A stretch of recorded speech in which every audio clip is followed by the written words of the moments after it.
मजाक उड़ाएंगे। लेकिन परमेश्वर कहता है हर बीच का एक टाइम है। परमेश्वर सब चीज पता है। परमेश्वर पहुंच गया चौथे दिन वहां पे और जाकर बोला पत्थर हटाओ करके। तो उन्होंने हटा दिया भाई। अब यीशु ने बोला तो पत्थर हटा दिया। शायद शिष्यों ने हटाया, लोगों ने भीड़ अलग सी इकट्ठी हो गई देखने के लिए हो क्या रहा है। और परमेश्वर सिंपल, जैसे बचपन में लाजर को बुलाया करता तो वैसे ही बुलाया, लाजर उठा।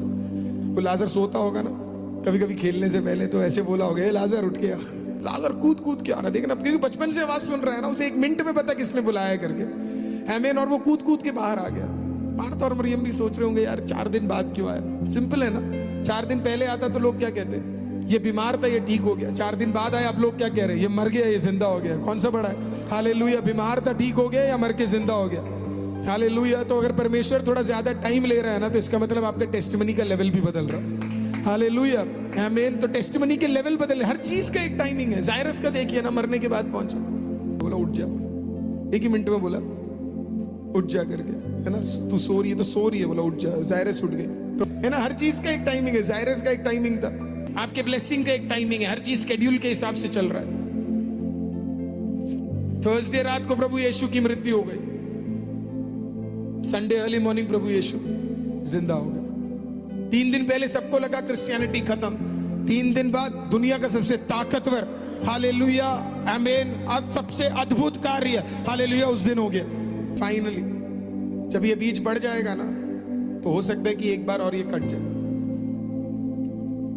एक टेस्टिंग पीरियड और आ जाए। लेकिन उसके लिए सिर्फ इतना मैं बताना चाहता हूं, अगर लाइफ में एक और बार आप बढ़ गए और एक टेस्टिंग पीरियड आ गया, तो आयुब की किताब 14 अध्याय 7वां वाक्य कभी मत भूलना। हर बीज का एक आशा है, चाहे उसे काट भी दिया जाए फिर भी वो क्या करेगा, पनपेगा। हालेलुया आमीन। क्योंकि परमेश्वर ने तुझे ऊपर उठाने से पहले नीचे को उठाया। हालेलुया। इसके लिए कभी कभी अगर आप कटे भी हो, कभी कभी हो सकता है आपको काट भी दिया गया हो, या आपके लाइफ में एक टेस्टिंग पीरियड आ गया हो, याद रखिए परमेश्वर ने आपको इतना मजबूत बनाया है कि आपके ऊपर की डालियों को तो काट सकते हैं, लेकिन आपके जड़ों को हटाने का ताकत शैतान में नहीं है। और अगर जड़ मजबूत है खुदा के अंदर, तो तू फिर पनपेगा, फिर बढ़ेगा, और फिर फलवंत होगा, और फिर आशीषित होगा, किसी के लिए छायावान बनेगा, और फिर से परमेश्वर के नाम में उठेगा। हालेलुया। उन्होंने यीशु को तो खत्म कर दिया, लेकिन क्रिस्त को नहीं कर पाए। यही कॉन्सेप्ट है। यीशु के शरीर को तो खत्म कर दिया, लेकिन अनॉइंटिंग का क्या करोगे? हालेलुया। अनॉइंटिंग तो पिता परमेश्वर ने दिया था। हालेलुया। तुमने क्रूस पर यीशु को तो चढ़ा दिया, लेकिन उस क्रिस्त का क्या करोगे? हालेलुया। जो अभी भी अंदर जिंदा बैठा हुआ था, हालेलुया, उसका क्या करोगे? वो तो वापस पनपेगा ही ना। हालेलुया। इसी के लिए तो तीसरे दिन यीशु जिंदा होकर बाहर निकल कर आया। इसी के लिए शैतान के सर को उसने कुचल दिया। इसी के लिए पाताल की कुंजी उसने अपने हाथों में रख दी। और इसी के लिए यूहन्ना को आकर इस प्रकार से बोलता है, मैं ही अल्फा और मैं ही ओमेगा हूं, मैं ही शुरुआत और मैं ही अंत हूं। सारा अधिकार आज से मेरे पास है। हालेलुया। तीनों मंडलों के ऊपर अधिकार मैं रखता हूं। सारी कुंजियां मेरे पास है। मैं जो खोलूंगा कोई और बंद नहीं कर सकता, और मैं जो बंद करूंगा वो कोई और खोल नहीं सकता। हालेलुया। आज तीनों लोग के ऊपर, हालेलुया, अधिकार रखने वाला परमेश्वर। आमीन। बीच का एक समय है, तेरा एक समय है। अगर तू टिक गया, काटा भी जाए, अगर अभिषेक तेरे अंदर है, तू प्रोसेस में गुजरा है, तू नीचे बढ़ा है, हालेलुया, तेरे को परमेश्वर ने, हालेलुया, संभाल। टेंशन मत ले। वकालतनामा दे, वकालतनामा है, वकालतनामा दे। आप भी साइन करता हूं, आप भी साइन करता हूं। आपको अभी भी समझ नहीं आया, अभी मैं आपको और समझाऊंगा। Praise the lord. वकालतनामा दे, अब भी करता हूं तेरे लिए। आपके लिए लड़ने के लिए कोई नहीं है। आज प्रभु आपको कहता है, नथिंग टू वरी। वो आए मेरे पे, तेरे पे दोष लगाने के लिए, लेकिन उन्हें पता नहीं मैं खुद एक वकील हूं, और मैं लड़ूंगा तेरा केस। Praise the Lord. आमीन। मैं लड़ूंगा तेरे लिए, तेरे नाम के लिए, तेरे जीवन के लिए, तेरे हर कार्य के लिए मैं लड़ूंगा। Don't worry. और जितना मुझे पता है, यीशु आज तक एक केस नहीं हारा है। हालेलुया। वो व्यक्ति भी जो क्रूस में बगल में था, उसके लिए भी यीशु लड़ा।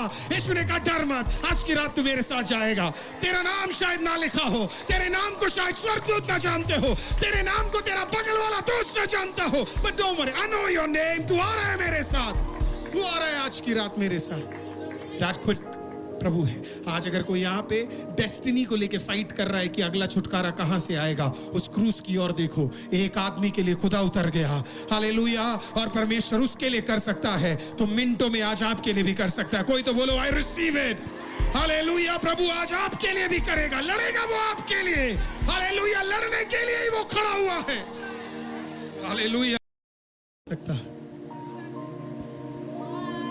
सिर्फ तुम दोनों को ही समझ आया। हालेलुया। कितने विटनेस होने चाहिए? 2 और 3 होने चाहिए। वो विटनेस होंगे तो ही क्या किया जा सकता है? एक पत्थर मारा जा सकता है या एक जजमेंट पास किया जा सकता है।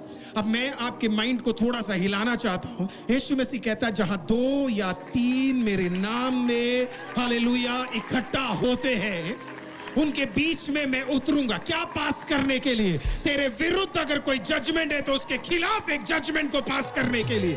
हालेलुया। कुछ चीजें अगर तेरे खिलाफ है तो कुछ सही चीजों को लिखने के लिए। God says I am here to write something. Hallelujah. तब तक जजमेंट पास नहीं हो सकता नियम के अनुसार जब तक कितने लोग नहीं होंगे? 2 या 3। 2 या 3 इधर इकट्ठा किसके लिए होते हैं? पत्थर मारने के लिए। खुदा ने आज बोला 2 या 3 मेरे बीच में क्यों उपस्थित होंगे? ताकि मैं उनके बीच में उतर कर उनके लिए कुछ अद्भुत काम कर सकूं। Every law Jesus took it for your advantage. Her law को परमेश्वर ने क्या किया? गहरा करके खोल दिया और आपके भलाई के लिए परमेश्वर ने उसे बदल दिया। आज अगर पहले 2 या 3 जहां इकट्ठा होते थे कमियां बोली जाती थी, आज 2 या 3 जहां पे इकट्ठा होते हैं वहां स्वयं परमेश्वर उतरता है और आपके सारे चीजों को सही करता है। Isn't that better? हालेलुया। कितना बेहतर कर दिया है परमेश्वर ने आज। तो इसका मतलब अगर आज यहाँ पे 2 या 3 भी खुदा के नाम से मौजूद है, हालेलुया, तो परमेश्वर कहता है मैं नीचे उतरा हूं और नीचे उतरा हूं ताकि मैं चीजों को क्या करूं? I can change it. I can change it. I can change it. I can change it. Hallelujah. Oh, wonderful. Somebody say hallelujah.